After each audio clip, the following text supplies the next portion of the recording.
right, Matt Gray here with Jeff Gilmore, Certified Mortgage Planners with Fairway Independent Mortgage. And today we're going to be talking about FHA loans, which is a great product. Has a stigma of being a first-time home buyer loan. We've done a lot of them for second and third-time buyers, even some refinances, but it is awesome for first-time buyers. So, Jeff, give us some benefits of the FHA loan. Matt, in my opinion, one of the best draws of this loan is the down payment. FHA is going to require a 3.5% down payment. Okay. Now think about this: conventional conforming loans, they're going to require a 5% down payment. Right. So you're saving money there. But here's another piece that's so unique about it is they're going to allow, FHA allows for gift funds. Right. So if I don't have all that 3.5%, FHA is going to allow for a family member, got to be a family member, that will allow for the family member to come in and help gift me money to achieve my 3.5% down payment. That's a huge draw. Yeah, that's great. That's really flexible there. Yeah. One thing I like about FHA loans is we get a lot of them done with high debt ratios. Yeah. Loans that can't be done conforming. What a debt ratio is the amount of money that's going out in your total debts that are on your house and your credit report compared to the amount of money that you bring in. Now, here's what happens. Is normally conforming loans you're limited to 45 or 50% of your income, and that's really aggressive. and even most FHA programs are limited to that. A lot of banks limit it there. We get these things done a lot of times at 55 or 57%, and that is really flexible. That is huge. And that's a case-by-case basis, though, right? Yeah, it is, Jeff. And here's the reason why. Here's when we make a case for the 55 or 50% debt ratio. We're not just trying to get somebody into a house they can't afford. We wouldn't do that. We lend responsibly. But let's say you have somebody, for example, who's been on their job for 6 months. They get a base salary plus commission. Well, you can't count that commission for underwriting purposes. You can only count the base salary.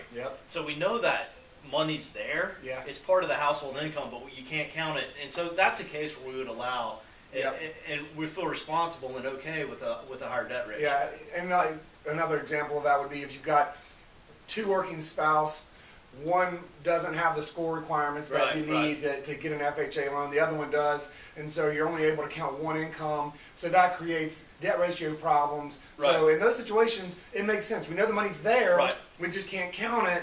So again, if it fits, we're able to close those deals. But do you have situations where, like, let's say your debt ratio still doesn't qualify? Is there anything else you can do? Absolutely. Very good point. There's a co-signers that are allowed with FHA.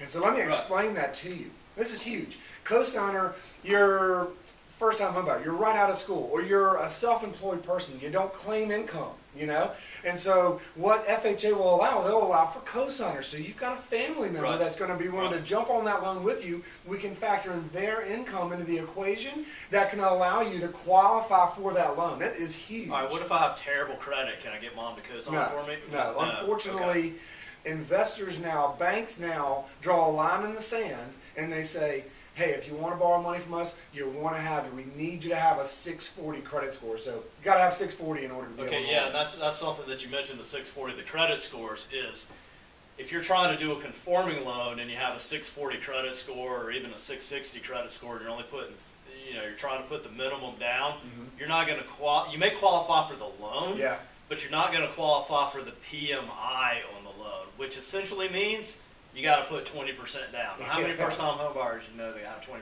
down? Not many.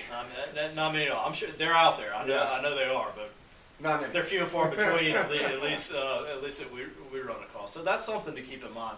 Very flexible on the credit score as far as getting the loans closed. One piece too, Matt, and kind of coincide with the credit scores. When you have somebody that's got a lower credit score, rates become a big issue. Conforming loans, the lower the credit score, the higher the risk, the higher the rate. With FHA, with these are government insured loans. So let me explain this to you. So when you're buying a house and you've got a 640 or a 660 credit score, these government insured loans, the banks are lending money.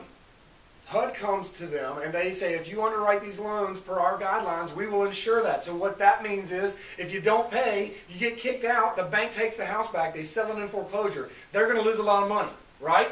Well, if they lose a lot of money, the HUD will come in and they will actually cover most of that loss. Okay, I And love that. that is an enormous piece for the bank. And so what that means for the bank is saying, hey, I'm in a win-win situation. I'm going to lend money. I'm going to make money as they make my payments. If they don't pay, I have to take the house back and sell it.